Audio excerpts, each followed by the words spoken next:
Hello everybody.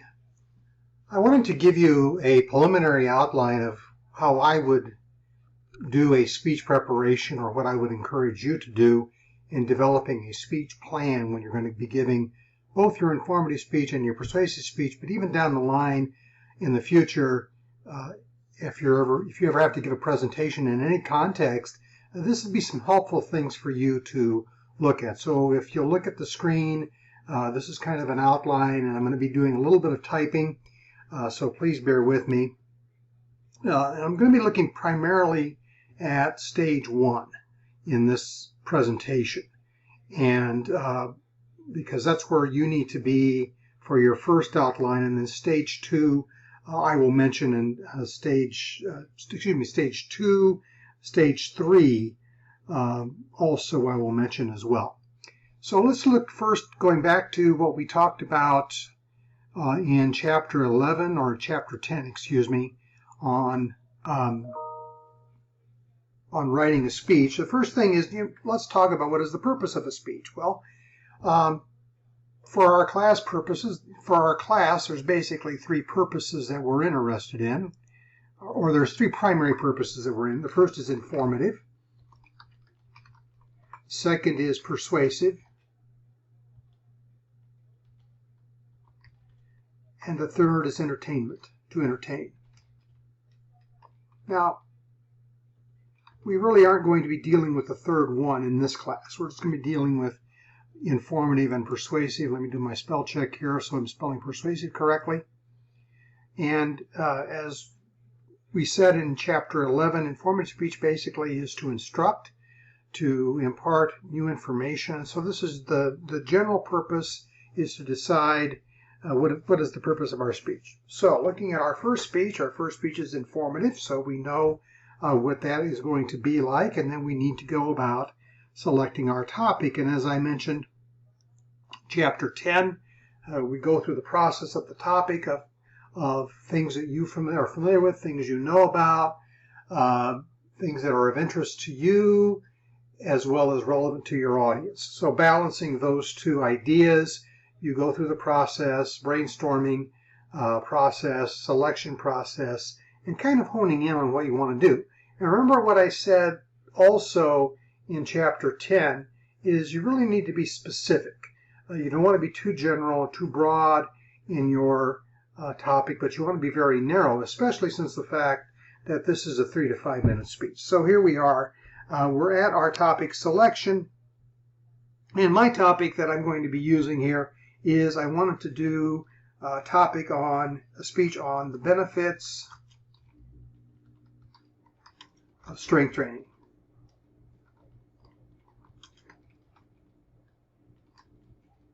All right.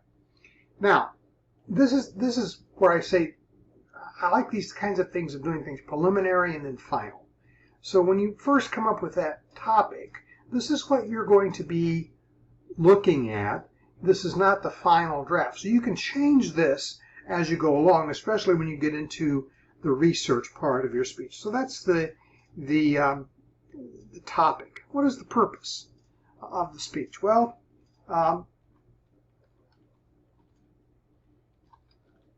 what I want for a purpose statement is I want that immediate purpose statement that we talked about also in chapter 10. What do you want your audience to do, to get out of your message? What do you want your audience to leave with? Now, a key important thing to remember here is that the purpose statement is audience-centered. This is what you want your audience to think. This is what you want your audience to do. This is what you want your audience to know. And so that's your purpose statement. And there was some wording on the presentation on the PowerPoint that I gave. The wording may differ a little bit, but the wording should begin something like this. By the end of my speech, my audience should know the benefits of strength training.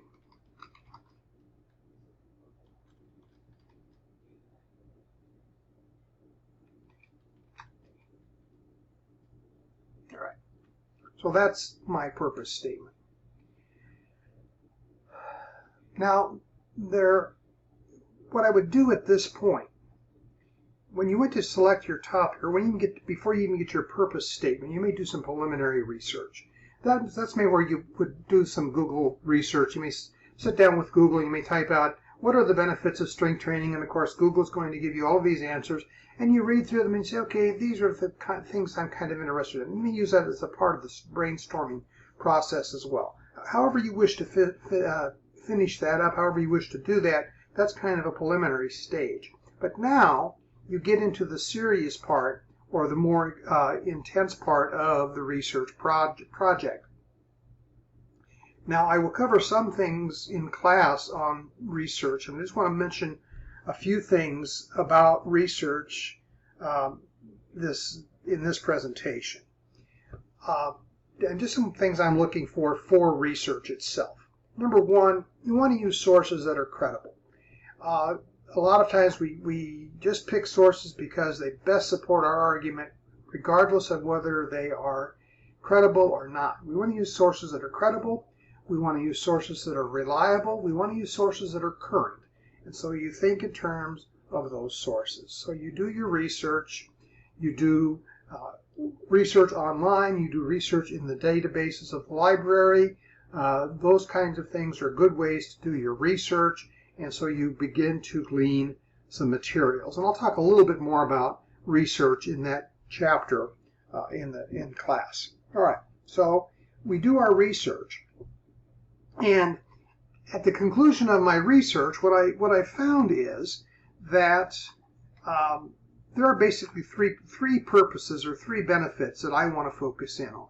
And the three benefits that I want to focus in are the benefits that strength training brings to bone density,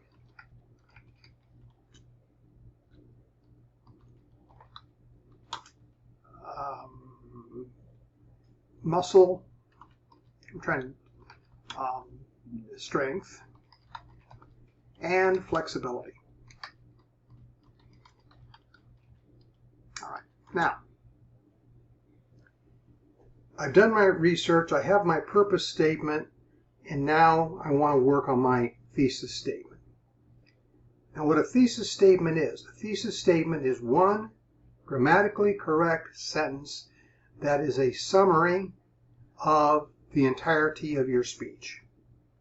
So, just something like this. To begin with, a thesis statement is that strength training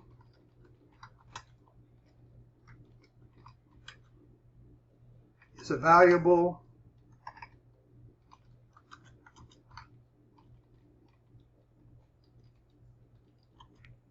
way to increase bone density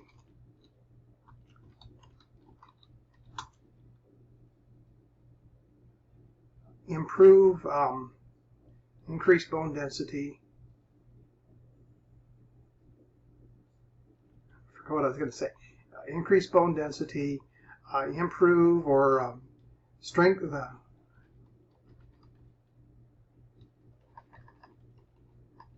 increase bone density, build muscle strength,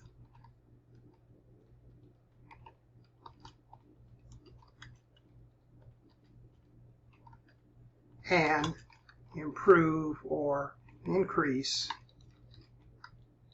overall flexibility.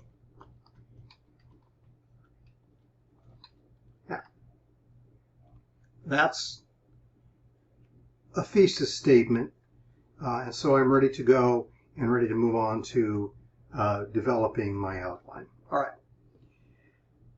So those are the very beginnings, the very rudiments of what I want from you. Now I want to scroll down here a little bit to the next page. And here you're going to see what I want from you as far as that document you're going to post, that preliminary thesis statement and outline. So you see on the screen up here, you put the course number, communication 1013, communication 100, and the section number that you're in.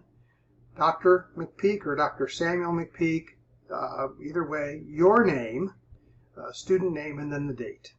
And then underneath that, and you indent here, I want you to put preliminary, what does this say? Preliminary topic, thesis, and outline. I think I put the word, purpose, thesis, and outline. I want topic, purpose, thesis, outline, and I want them in that order on the page. So here, again, I would put in my topic is the benefits of strength training.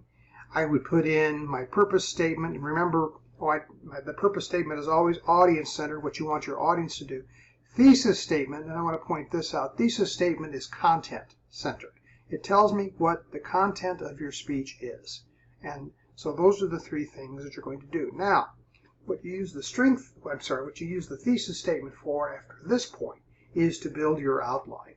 And so you're going to build your outline from there, and your outline should look something like this. Okay. A couple of points. Number one, about the outline, and I will also mention this in chapter 12, is the outline should be a full sentence outline. I've just put bullet points in here just because I'm kind of abbreviating things a little bit. But you should not use bullet points. You should use complete sentences. And so what I want in your preliminary outline, and this is a preliminary outline, a rough draft. This is not your final draft of your outline. You're going to put your attention getter, what you're going to use.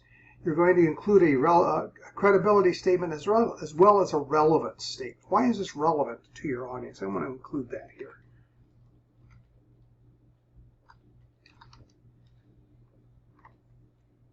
I can see this relevance.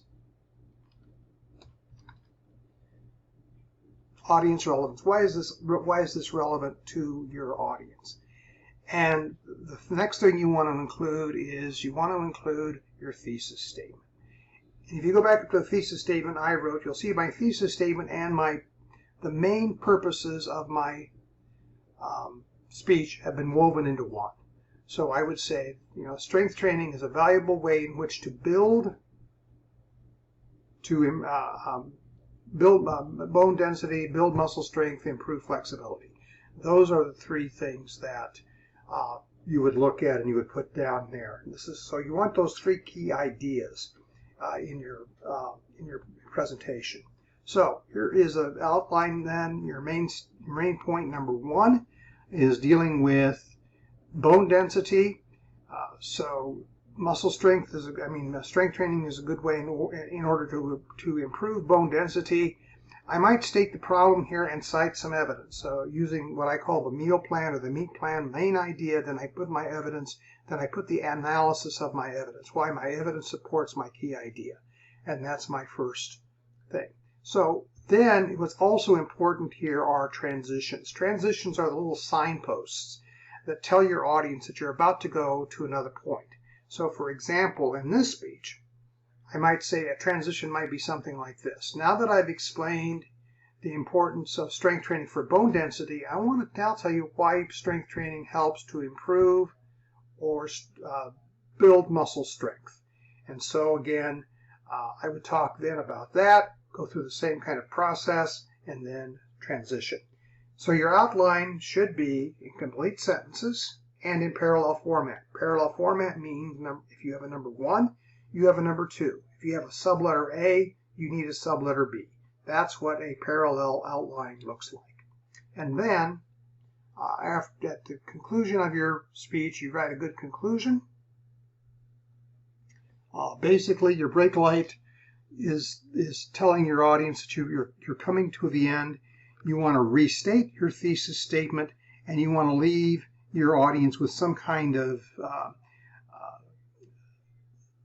stop, some kind of closing sign, some kind of closing story. So it might be, so remember, the 3 benefits of strength training for yourself are, so remember, this is what I want my audience to know. I want my audience to know these things, so I want my audience to remember them.